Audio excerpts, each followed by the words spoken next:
We are live. Hey, good afternoon, guys. Hi, What it's is nice to up? meet you guys. Yeah, nice to finally meet you guys in person instead of just on RS. Yeah, Yeah, well, and we have a real treat for the audience today, Jimmy. So Jody and Jonathan, or Jonathan and Jonathan, depending on how you look at it, went on a truly epic road trip that was almost 8,000 miles. And matter of fact, I think I see it up there at the top, 7,724 miles in a Rivian. And, you know, we couldn't miss the opportunity to have these guys on to share a little bit about the trip, the experience, and yeah, I'm really looking forward to hearing about it. yeah. I thought we might get to 1 mile per battery cell, but we didn't quite get to 7,776 miles. I should have drove around in a circle or something to get there, but it was close. That we were done driving at that point. Oh yeah, no, that's a long way. I Oh yeah. mean, earlier this summer, my family and I went back and forth to Colorado, but because of charging infrastructure, we had to take the long way. So we had to go north to Kansas and then west to Yep. to Colorado.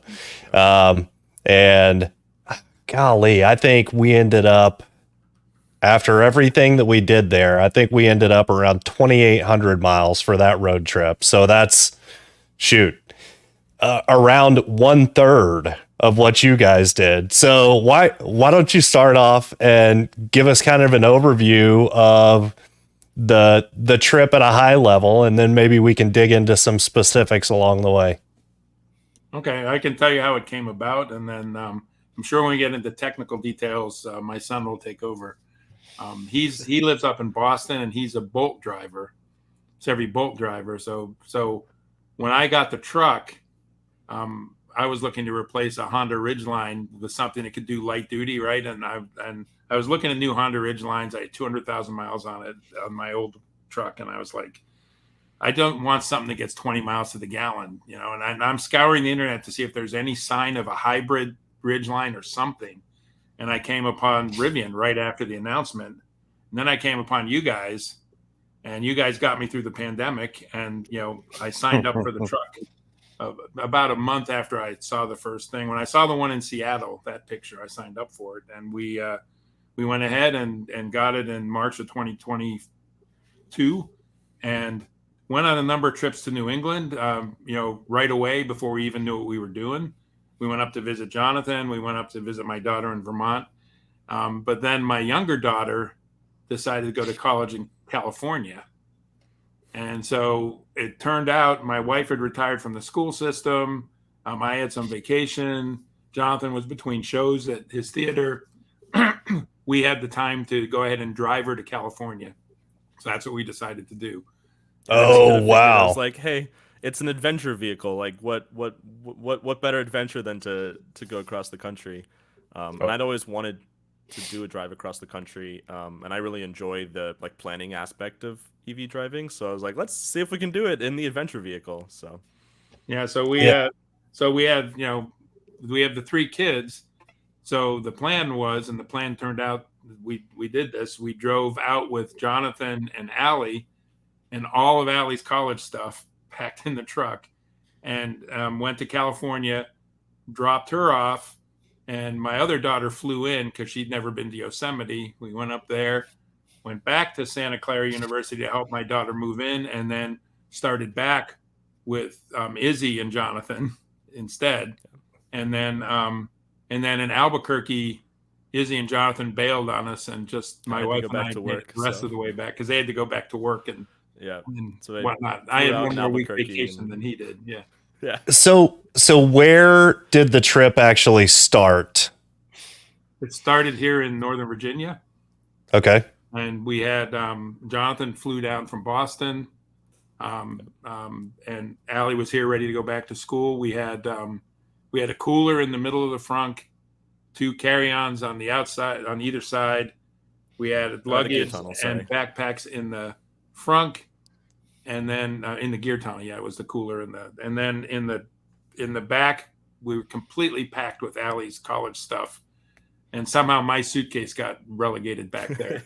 It got a bit dusty. We had most everything in plastic except my suitcase, and it got Got some covered in Moab dust. dust on it. Yeah, Oh yeah. yeah. Anyway, that's how we started. And Jonathan, you got it. We spent a good month ahead of time planning it, Yeah. right, on various calls. Oh wow. So Yeah. a month spent a month planning. Was that just because you wanted to plot out charging locations or things to see, things to do? Yeah, a big part of the initial planning was more of like, where do we want to go? And so we ended up deciding to go kind of the northern route across and the southern route back. So once we had our general idea of the way we wanted to go, we started figuring out, specific areas we maybe wanted to stop in overnight, things we might want to see along the way. Um, and then we would do a little bit of a sanity check, make sure, okay, can we get there? Are there chargers? For example, when we were first planning, we wouldn't have really been able to go into Wyoming. I think we can now. I think some new Electrify Americas opened up, but at the time we were like, well, we can't go in Wyoming at all, We're so we not have doing to go Yellowstone. through Yeah. Colorado. So it was partially charging. A lot of it was figuring out where we wanted to go, and then we also, as much as possible, tried to find for each day an end location where there was a possibility of a hotel with a charger. Because the more hotels we could get with chargers, starting off the day at 100%, just reduces how much we have to charge during the day and increases either drive time or sightseeing time for that given day. Yeah, we did a good amount of back and forth, over calls on planning. Every few days we got together and thought out some more, and we really got the plan went as far as Sequoia National Park, and then we kind of winged it after Albuquerque. And Yeah, we did. my wife and I kind of we made sure we could get across Oklahoma and that kind of stuff, but we just winged it after that, and made a few additions on the way, and still made it back on the date we intended. And pretty much we hit every stop we wanted to. I think we hit 14 national parks / national monuments, and which was always the That's plan. awesome. So we were successful there. We did. We can give you details on this. We did 4 off-road things, not too difficult, but we were in Moab, so we had to do something there, right? And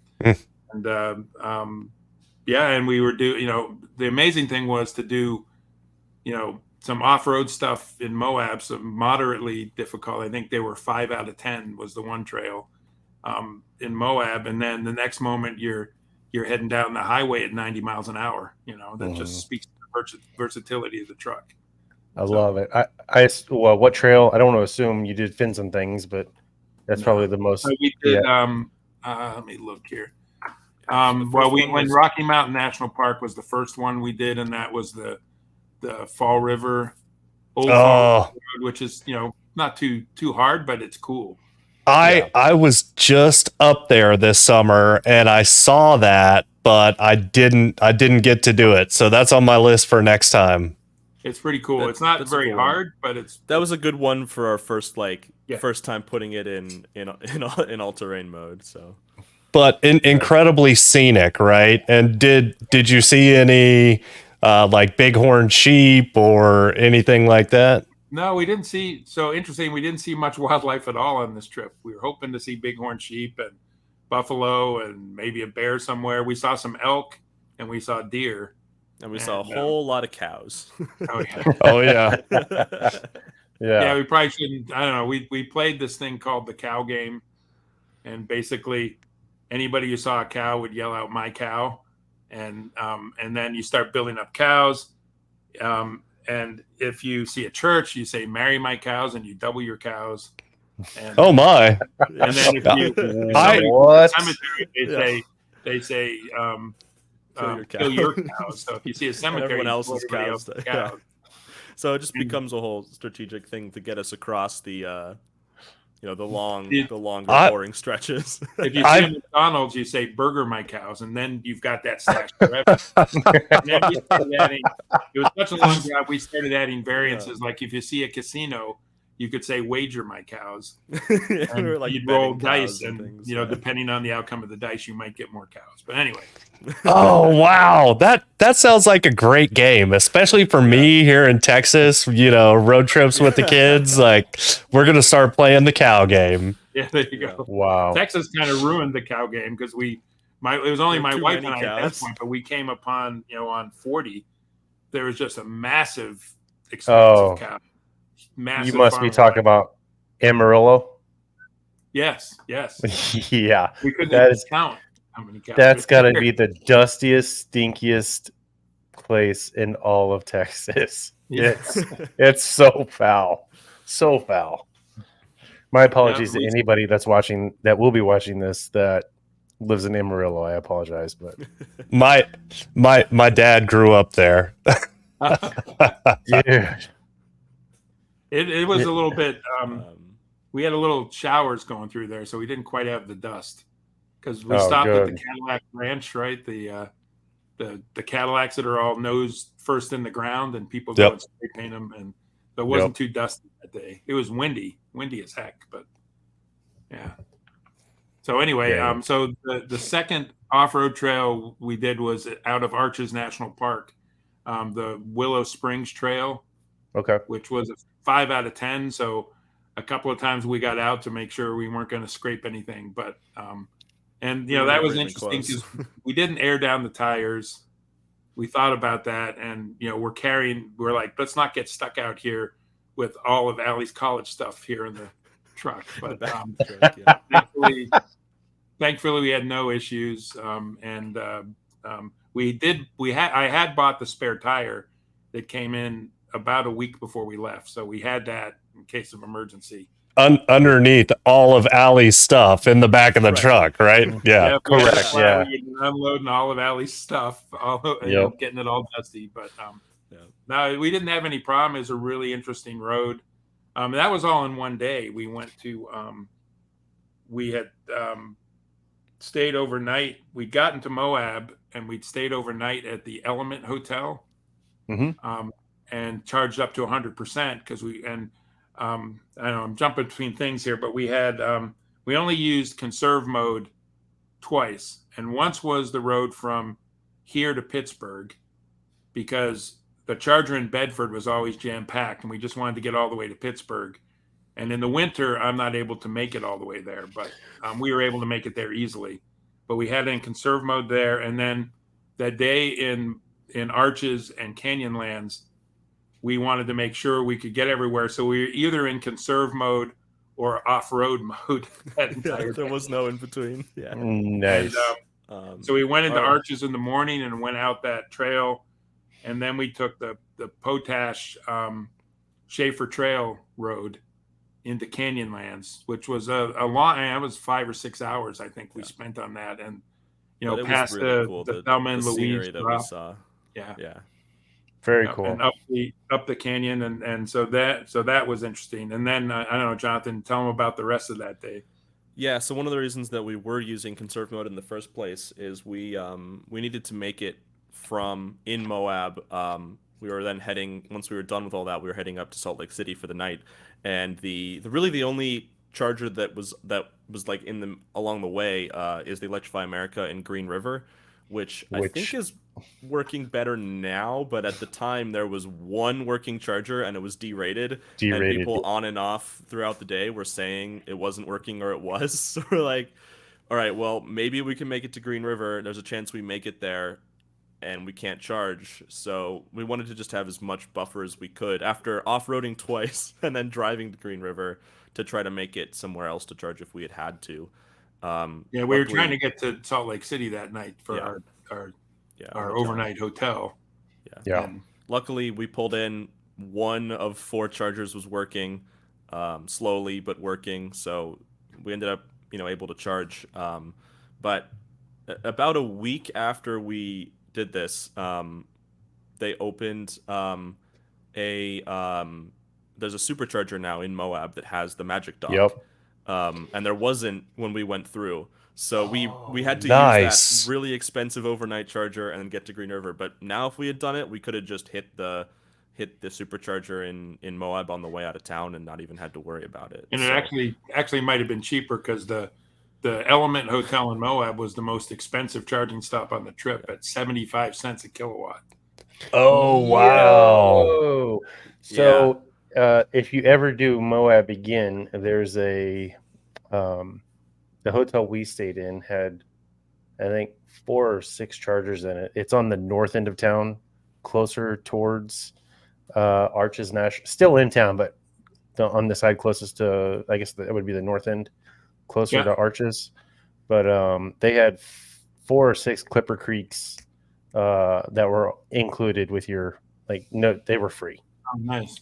Cool. So, and I think the hotel ended up being like, I think it was My Hotel, or I think it was the name of it, or looking at PlugShare right now, I think it's My Place Hotel. My Place. There you go. Yep, that was it.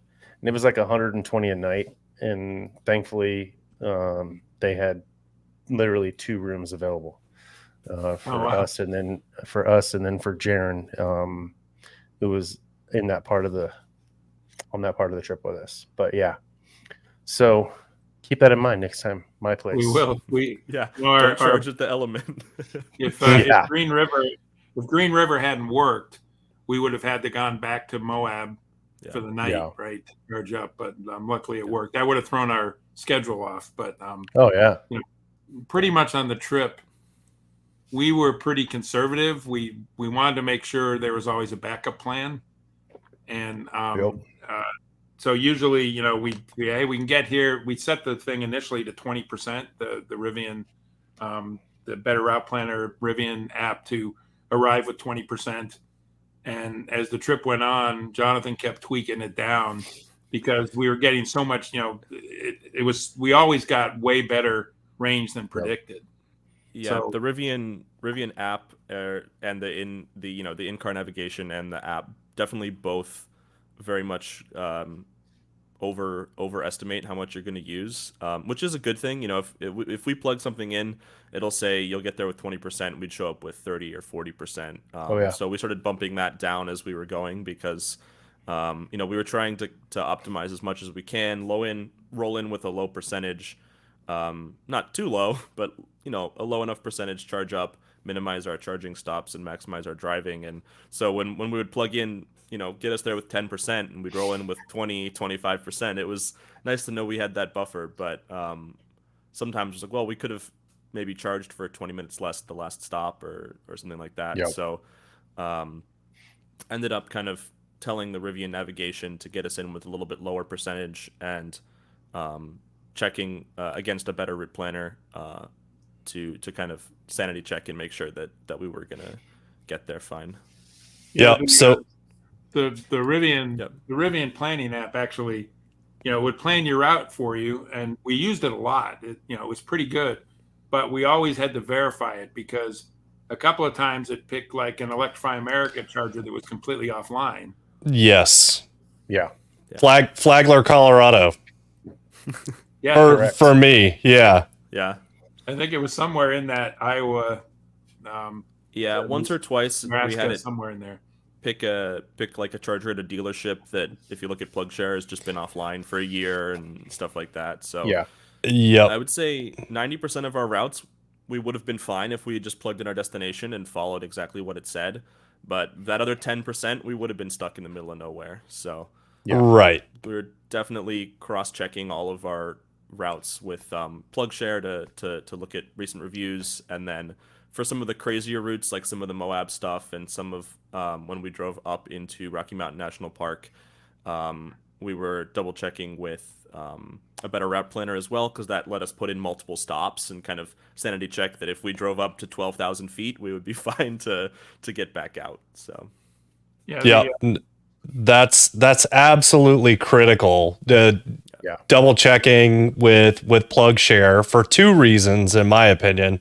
One is to make sure that the site is up and operational, but even more than that, at many of the fast charging sites, there is one or more pedestal that has some sort of issue, whether it's offline, it's derated, whatever. So I always look at the plug share comments to figure out at each site which pedestals, handles, whatever, right, are the ones that are hopefully working properly.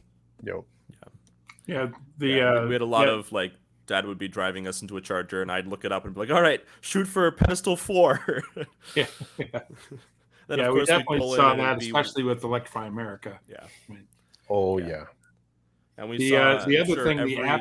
Oh, go ahead. oh, I was gonna say we saw I'm sure every arrangement of Electrify America chargers that they have, and those ones where they just have four with two of them next to each other is the worst arrangement, because if we're trying to get into the charger that's actually working, often we'd have to like back in a really tight parking lot. Those were always a mess versus when they're just nice and all right along the front and you can just pull right in. Yeah, there was one at the Sam's Club that was just Lisa and I at that point, and there was nothing around it except a Sam's Club, and we had to beg the lady checking credentials at the Sam's Club to use the restroom, and she was very nice. Said, "Sure, no problem," but things like that. The other thing the Rivian app tended to do was, reroute you if it detected you were using less energy than originally planned, and that was annoying, right? I wish there was a way to turn that off. So Yeah, we because would wind up just go we ahead. would plug in, making sure that we were going to chargers that we'd verified that were working. And as we'd be driving, it would detect that, oh, we can make it one charger farther. And so it would automatically reroute us, but it would reroute us to a charger we had specifically chosen not to go to on purpose. Yeah. So a lot of times, rather than plugging in our destination for the day and letting it give us our charge stops, we would have to just plug in what our next chosen charge stop was. Yes. Amen. Yep. Yeah. It was fine. We just lost kind of the nice thing about plugging in your destination and driving is it'll tell you when you get to the charging stop. Here's the percent you need to get to. Yep. So that became a lot more manual, but it was worth it to not end up stranded at some random charger. Correct. Yep. And we got caught by it once. My wife and I, in going through Oklahoma, we had to charge at Francis Energy. Good luck. Yeah. Yeah. Well, that was our only choice, right? And Jonathan had warned me sign up for it ahead of time. So like a couple days before, I'm signing up for it, and it thankfully all worked. But there were two in this one town in Oklahoma, and it sent us to the one I wanted to was originally programmed in there, and then it sent us to the one on the other side of town, and that one was a 50 kilowatt one. Ooh. And the one at the Jiffy Mart on the other end of town was a 200 kilowatt one. And so we pulled in. It's at a grocery store, and I plug in. I'm like, "What's going on?" And I look. And I'm like, "Oh, it sent us to the wrong one." So we spent like 5 minutes there. Like, nope, we're going to the 200. And the 200 only gave us 100. Correct. But the interesting thing was 50. Francis Energy was doing everything by the minute. So we got a lot more energy cheaper at the other one. And then the last one we hit before we went to Hot Springs was actually gave us 200. So there were 3 Francis Energy stops. There should have only been 2. But yeah, you Yep. should have reached out to me because I've got like $15 in Francis Energy credit stuck in my account because I refuse to ever go to a Francis Energy location ever again. And I think the minimum you could put in your account was $20. At least that's how it was when we went through there in October. It's my stinking card miserable. showed up in the mail the other day. Yeah, I've got mine too, which I'll never use. Yeah. Where did you charge your Bolt for Francis Energy, Jonathan? What was that? Why did you have a Francis Energy one? Well, I got it just in case like you weren't able to sign up when we were on the trip. Oh, okay. Because I was watching, I think it was Out of Specs, one of their Cannonball runs, and they ended up at a Francis Energy charger and discovered that you had to wait 24 hours after signing up to use the charger. So Yeah. I so they didn't pulled know up at it. that. I don't know if it's changed since then, but yeah, they pulled It's a up at it. They were like, nightmare. "Oh, we need this app," and then it said, "Oh, you got to wait 24 hours." And they're like, "Well, we're here right now." So I just didn't want to run into that situation on the trip, so I signed up for Francis Energy before we left, just in case. Yeah. Yeah, it's So interesting. We did. We had in terms of charging sessions. Some of these were like Electrify America, where you started on one charger and like, well, this one sucks, so you switch to another one. But we had 30 charging sessions at Electrify America, 15 at Charge Point, 5 at Blink, 1 at Clipper Creek that was free, an Arco EV Connect. One hotel just had a 110 outlet, which wasn't too useful. Three EV goes. Um, actually, 10 Rivian Adventure Network stops, which were all nice. fantastic.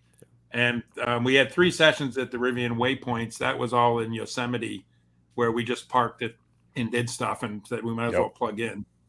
Yep. And one unknown provider that you just plugged in and it worked, and we didn't know who it was. But one of them was there was the free wire that we did in California. Yeah. Oh, very cool. Yeah. And the Shell Recharge. Interesting. Maybe the toughest. We had a couple of Electrify Americas that were challenging. Like there was one on the Ohio Turnpike that was going so slow. We just said we just gave up and went to the next. We just gave up and went to the next place. That was us yesterday. There was one, and Tennessee was particularly tough. Coming across Tennessee, there was chargers broken. They were derated, right? And then one of them was full, right? 2 of them were broken, and the other 6 at that particular stop were full. And all the people charging, just about all of them were Uber drivers driving Chevy Bolts. So they were. Oh no! Like full charging. Luckily, we only had a 10-minute wait, and then a 150 opened up that was only giving us 50, and so we pulled into that one. And then there was another Uber driver waiting in line, and I saw one finish and getting ready to pull out. So I walked over to the Uber driver to talk to her about, hey, you can only do 50 in your car. Can we switch with you and take the 350?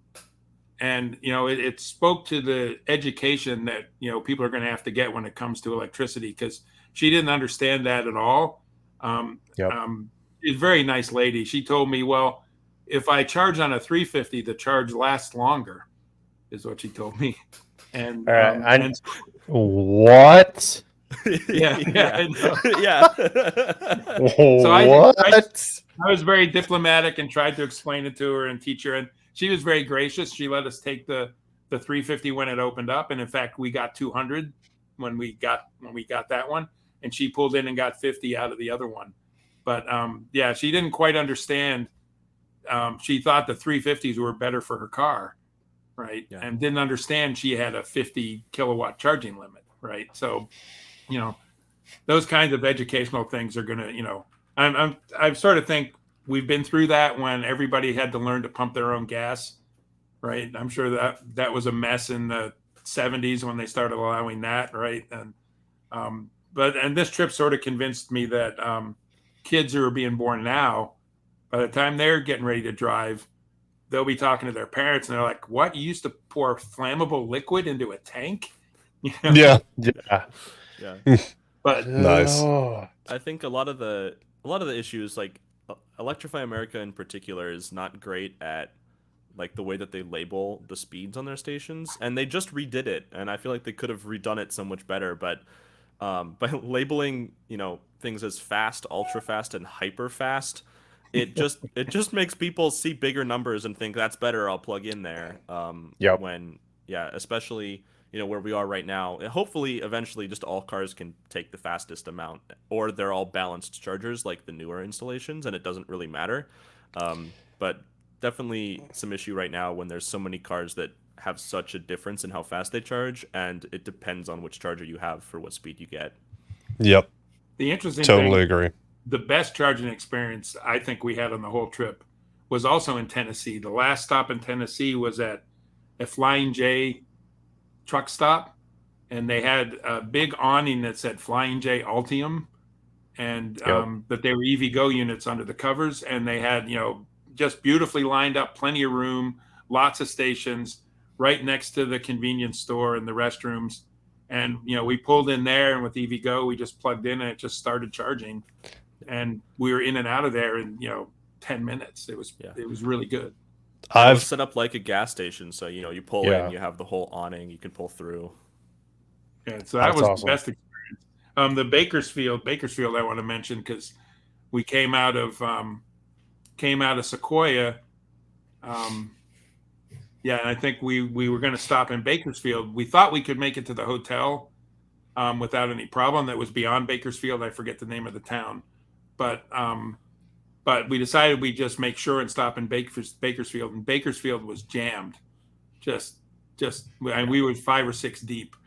So we just moved on, and then we decided there was a charge point In the on the middle way of to the hotel, nowhere. in the middle of nowhere. It was like We were it was like in a like field. a football field away from the gas station, Yeah. right? It's just out there, and so we stopped there for like 10 minutes just to be totally sure. I think we would have been fine getting to the hotel, but we were being a little conservative at times. But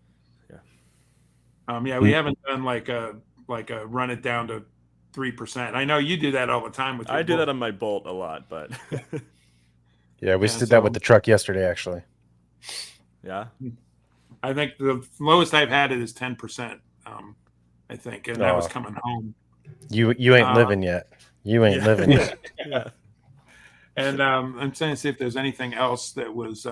I tried to get us down, like some of the times we were like cruising along through the salt flats at like 90. It's just flat and straight for forever, and still getting what 1.9 miles per kilowatt hour. I didn't So- understand.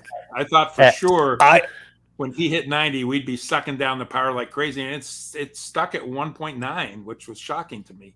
I was gonna ask, like, what is the range of efficiencies that you guys got, and where did you get the best? Where did you get the worst? Generally, I would say we stuck right around 2.1 most of the time. In the middle of Iowa, coming across, I guess it was 70. we do have we were on the off-road or on the all-terrain tires, so it would have been probably a little bit better if we weren't on the all-purpose tires. Right. Yeah. all-terrain tires. But as we went across Iowa, we got 1.6 miles per kilowatt, and that's we're not probably really just due to a headwind, I'm sure. Yeah. I think it was due to mostly a winds. headwind, maybe some elevation change at that point. That was surprising. But then I thought when we hit the salt flats and Jonathan started driving 90, I'm like, crap, we're gonna just eat, and it stuck at 1.9, which was surprising. That's wild. But most of the time we really didn't notice anything unusual. I think. Well, I would say average 2.12. I think was the trip average. I have that in For the whole trip. Yeah. Yeah. So it wasn't bad at all. Our worst efficiency and best efficiency technically was probably driving up to the top of Rocky Mountain National Park up to 12,000 feet, and best was probably coming back down. Oh yeah. But yeah, I mean, we made up. Like, we were watching the percent tick up as we came down the hill, which was a lot of fun. Yeah. We did the Fall River Road twice because I drove it the first day, and then he wanted to drive it the second day. So. Yeah. Oh, that's cool. Yeah. That's awesome. Yeah, I'm trying to remember, and I know that my daughter would remember, but we played a little game at Rocky Mountain National Park, coming down from the highest point, and it was okay. What state of charge or how many miles of range are we going to end with after we go down all the way?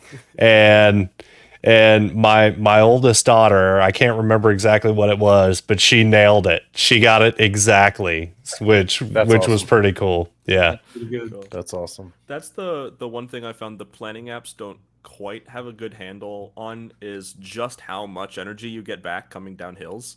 I mean, they obviously take elevation into account, but for all the planning I did to make sure that we could do everything we needed to in the park, we would come down out of the park and have way more than we were even expecting. So Yeah. So I talked about this, I think, on a recording that we never even published, Jimmy, but I was noticing the same thing about Colorado and driving mountain passes and up and down, right?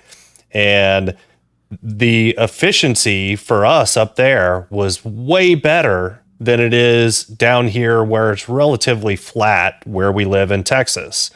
And what I what I figured out is that to climb and increase elevation, it is just incrementally less efficient, but it more than makes up for it on the downhills to where overall netting it out, or at least my experience, we were more efficient going up and down in elevation than just driving flat. Huh. Interesting. You're probably not driving very fast, as you drive on flat also. Yeah. Yeah. Interesting. Oh, and then Jimmy would be interested in this since he just bought tires. We're at 34,000 miles now, and I just went out and measured the tread, and I think we're at 730 seconds on the outside, but we're at 5 on the inside. Oh yeah, sounds I think about right. for a lot of the highway, we were lowered down a lot of this trip. Yeah. For efficiency. So yeah, I'm making some decisions on tires in the next month or two, but the tires perform great, and they're loud. They're loud. They've gotten They're louder loud. initially. So yeah, that was the biggest issue that we saw with the tires. Is it wasn't. I don't mind loud tires as much as I don't like the high frequency hum that those Pirellis have. yeah, It's a lot more whiny than most all-terrains get once they start cupping and you start getting a lot more road noise or not road noise, but the tire whine. In the Pirellis, it's a super high frequency that gets old quick. Yeah, it was. Well, yeah, we were in the car for like 8 hours a day for 3 weeks. So yeah. But yeah, it was really interesting because they were almost louder when you're right around 40 miles an hour than once we got up to speed on the highway. So it was really the like starting out the day and ending the day when we were in town that, you get in the car and you start and it's so loud. I'm like, I'm not sure I'm going to be able to make another day. And then you get on the highway and the noise, right. I guess the pitch of it changes enough when you get sped up that it isn't as much of a deal. Which it was 45 miles an hour was where it was worst. It was the loudest. Yep. Mine just started making a lot more noise. I think probably right around or just after 20,000 miles, and I'm up around 23 now, and it is not pleasant. Yeah. No. So I'm deciding whether I may be able to talk the financial control board, my wife, into instead of the 22s. Might do that, but that's an expensive choice. Or I might just get all season tires of some kind for the 20-inch rims, because we don't do that much. I mean, we're not really off-roaders. I do think maybe it was a missed opportunity that we didn't purchase a tent and do some camping.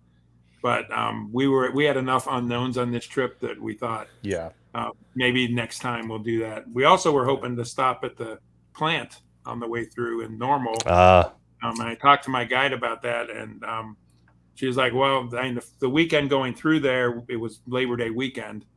If we would have tried to hit it coming back, it was right at the end of the quarter."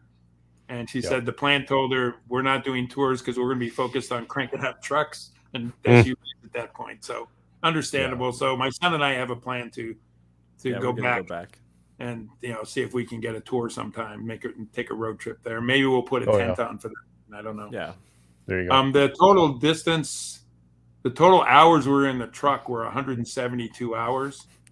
That's epic. Average speed was 45 miles an hour. You saw 7,724 miles, 2.12 miles per kilowatt, and 3,624 kilowatts. Nice. Kilowatt hours of energy, which is wow. And it's interesting. The hotels were either free or expensive, right? Yeah, Yeah, that's there was wild. no in between. Yeah. Yeah. And the rest of it, we had paid for the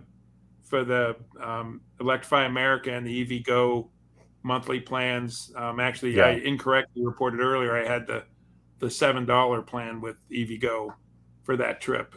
So it was so we were averaging like 34 cents a kilowatt hour with Electrify America, and EV Go was 33 cents. So the fast chargers actually probably turned out to be a little cheaper than The than hotels. the hotels where we had to Oh, pay. wow. Yeah. Yeah. Yeah. So on that $7 plan, correct me if I'm wrong, you could actually reserve a spot Yeah. with EV Go on the $7 plan, correct? Yes, Yeah. and we didn't try that. I've never tried that, but I that's mean, one of the features. I wouldn't want to be that person that is like, why is this charger not working? And then you're like, Yeah. sir, do you mind moving your in my charger? Yeah. Yeah. Yeah.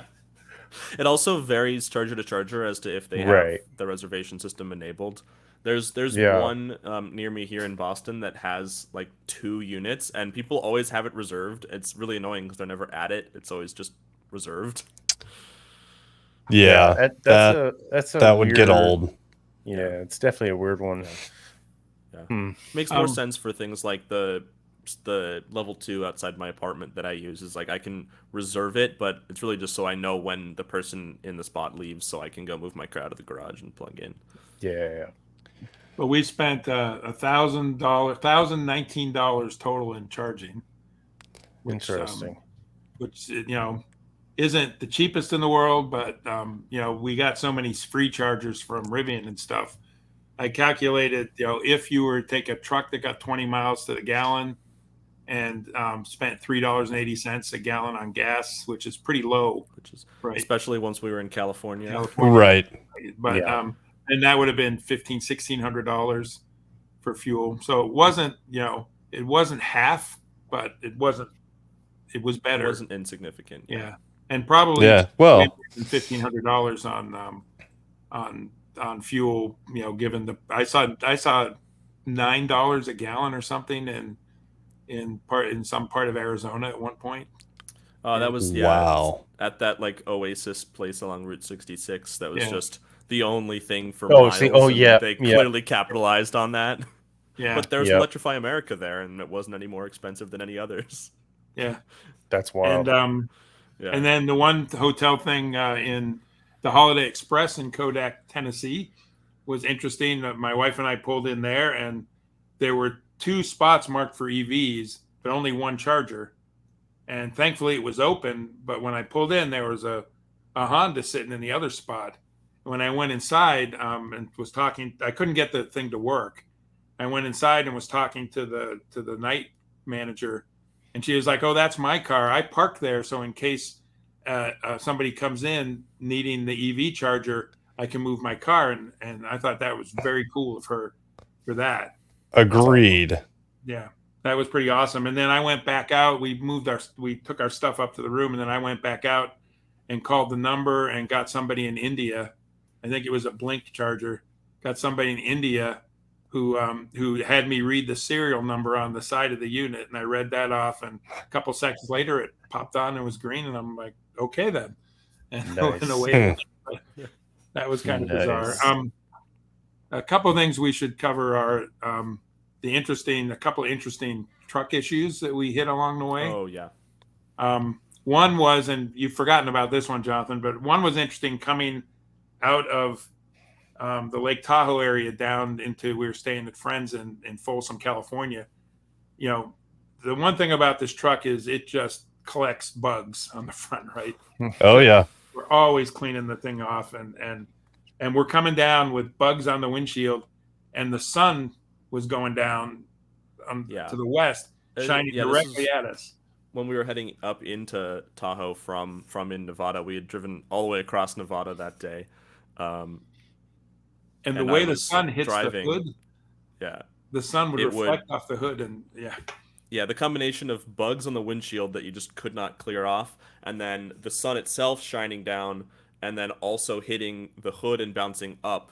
it just I could barely see out the front between sun from two directions and then the bugs just The making the oil windshield from hard to see. all the Yeah, bugs. Yes. yeah, it got scary for a couple moments there, just how Yeah. hard it was to see. Another And weird somehow thing. Oh, go ahead. somehow I ended up driving west around sunset a bunch of Couple times nights in this a trip. row. So yeah. Gotcha. Yeah. And then another minor thing.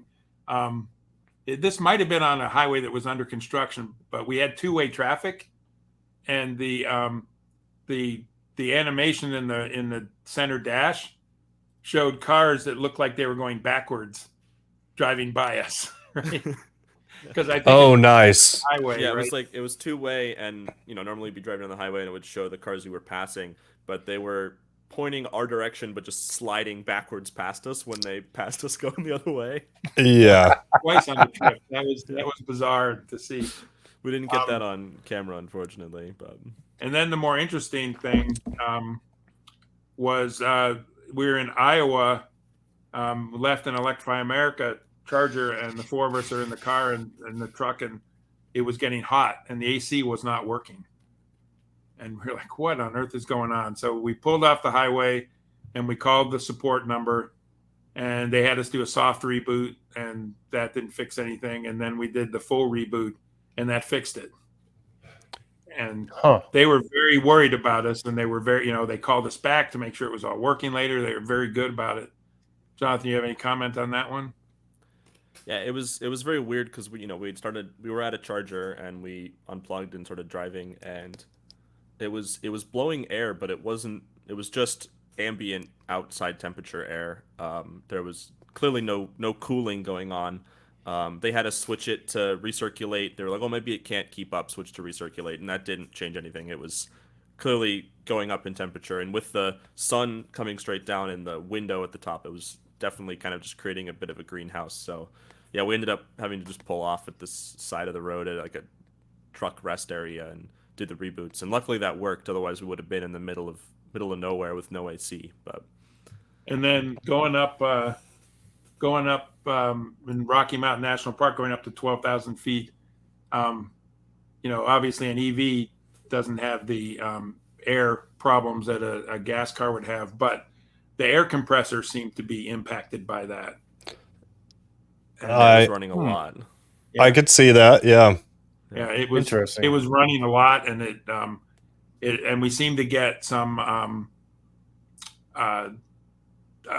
slow down until the truck adjusts its height and that kind of thing. Because it was in kneel mode, so we would stop and it would kneel, and we'd go to drive again, and it would take long enough to come back up that it would tell us to slow down until it had reached. Interesting. So I'm sure that was an issue with the just with the air pressure that Thin air. Yeah. Yeah, thin air. There was another thing similar to that. We had a lot of interesting instances where it told us that the regen was limited due to being close to full charge, but it would happen often when we were pulling out of a fast charger at like 80%, nowhere near full charge. So it may have been it was limited due to battery temperature or something. Yes. It was telling us due to full charge no matter what, which was kind of like I wish the pop-up would say why and not just you're near full charge when we weren't. Right. Yeah. Yeah. And then the scariest one. Oh, go ahead. Sorry. I was going to say we experienced that. Four of us did the Georgia Traverse this past week, and we were only at elevations of up to 3,800 feet. But there were a couple moments where we were either off road or we were in some of the twisties on paved roads. We were coming down off the mountain, and like you guys said, no matter what, we'd hit max regen only after a few minutes, and we'd get the warning that we had reduced regen, and we were at maybe like 150 miles of range or 60% SOC at that point. It didn't matter, but we'd all pretty much get the warning within seconds of each other due to the nature of where we were at. Yeah. Oh, interesting. So it's a common thing. It sounds like then. Mm-hmm. Yep. Well, then the scariest thing was after they flew out of Albuquerque. We were in New Mexico. We'd stopped at a charger, and we got back on the highway. And as soon as I hit the highway, I got a big red warning sign saying motor fault, and it was a weird message. It said you're limited to four-wheel drive mode and 42 miles an hour. Why 42 miles an hour? I don't know. But we immediately exited the highway and stopped. And I didn't even call him. I just did a hard reboot, and that fixed it. Right. So then I called them afterward. Well, we did send the data up, right? We did make sure the data got sent up before we did the reboot. So then we got back on the highway, and I was pretty nervous about it. I'm like, crap, is one of the motors dying on us here? And so I called them to report it, and we talked, and I thought, well, maybe they'd look at the data and tell us something or whatever. But no, the guy was like, okay, I'm glad it's good. Call us if anything happens. And I was like, okay. And it wasn't near the level of concern of the previous person with the AC. But I guess they don't have really the staff to go look at individual data items or whatever. Well, and the other thing, I've noticed the same thing. The tier 1 people that actually answer the phone don't have access to the data and probably don't have the expertise to look through any of the diagnostic information. So anytime that I've talked to them, they've said, yeah, I'm escalating this for our engineering group to look at, right? So I do wish that there was like a tier 2 that you could talk to live if you were having something kind of more significant happen. And that would be one area of potential improvement for Rivian, I think. I mean, especially, when it's a scarier or potentially more major issue. Oh, yeah. And I probably should have called them right off. But I just immediately went and did the reboot. I did the push the data up and then did the reboot. And probably the correct path would be call them right away. And I might have got to a tier 2 person at that point. But we didn't have any problem the rest of the trip. So That's it's awesome. been fine.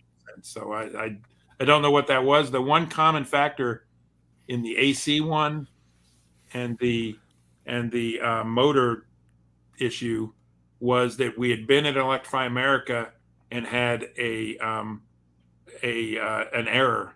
Right, we were charging and then it just stopped charging and there was a fault of some kind, and so maybe there's something about the error handling of the software that gets confused. I don't know. It's just well.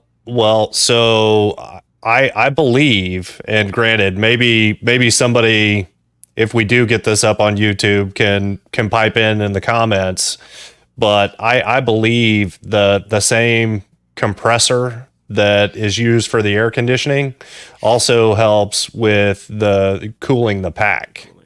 oh. Yep. Yeah, So if it kind of stopped, right, that could cause temps to go up in the battery pack and could have caused the charging fault as well.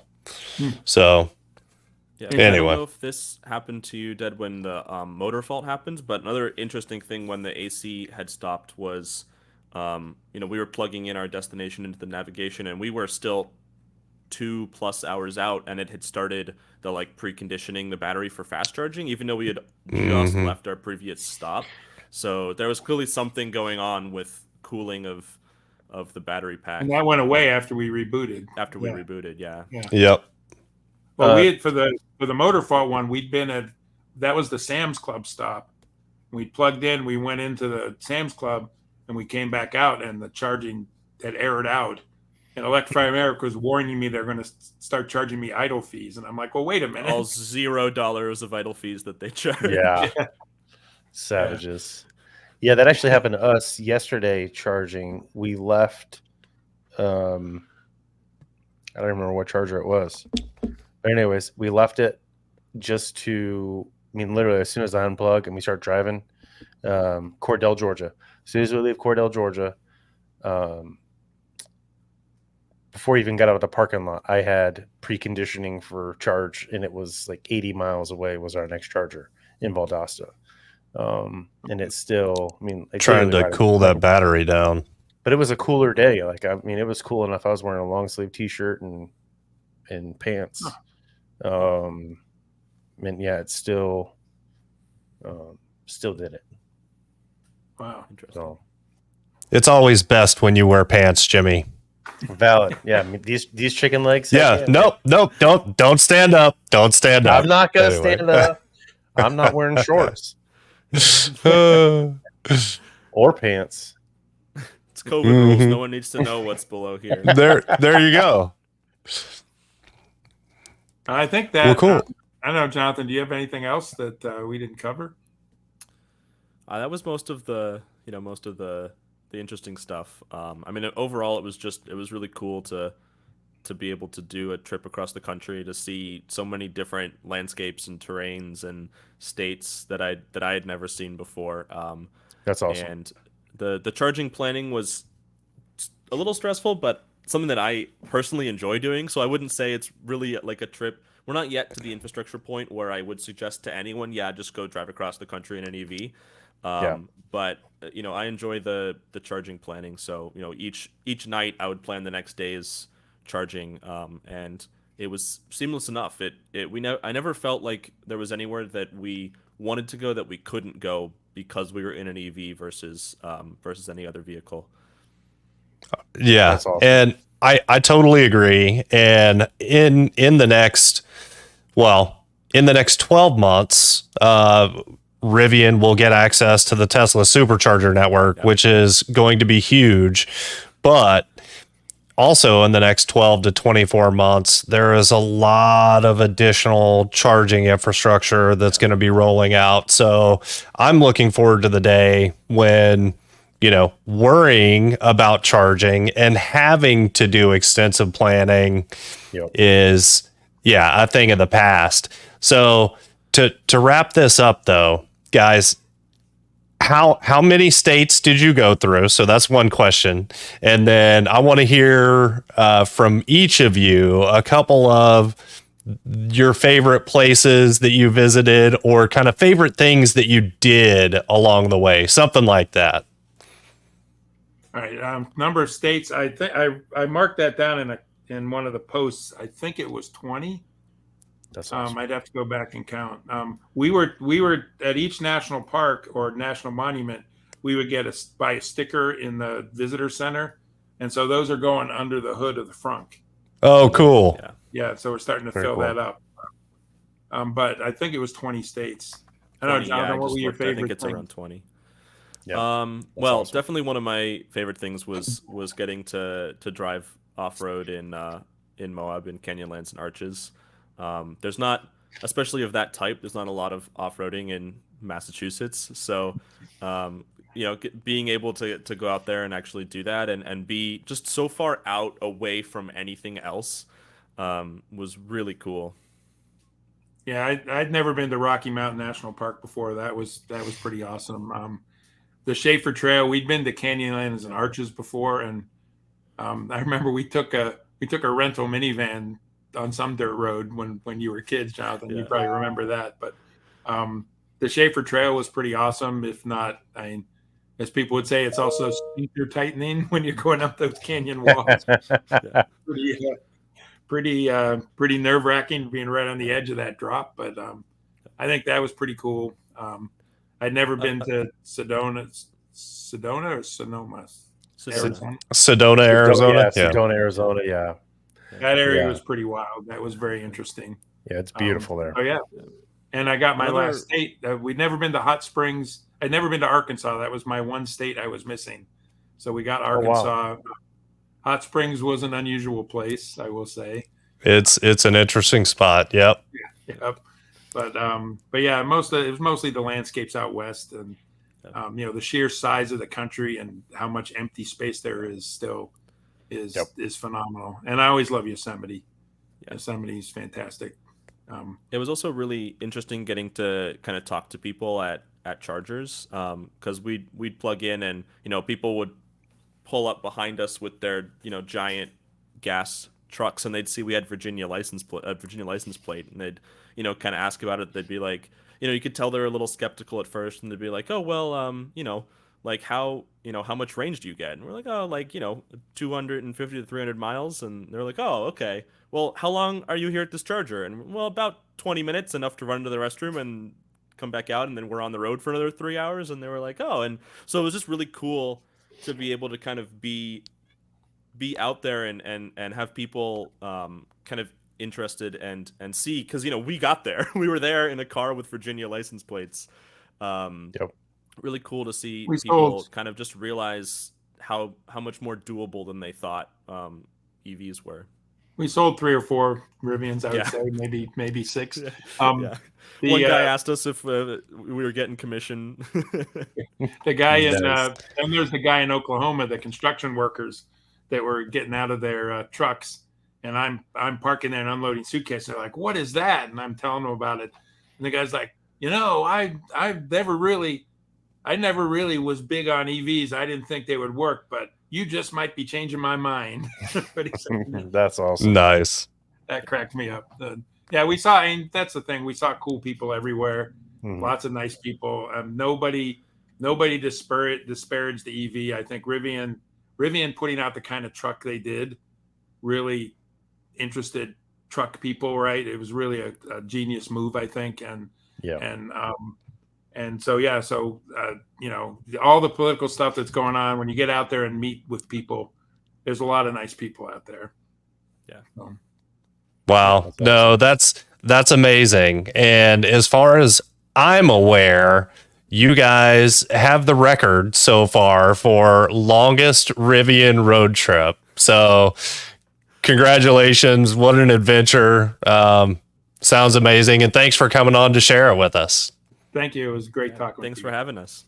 Yep. Thanks, guys. All right. Let's We see. didn't- Jimmy gonna Yeah. kill it?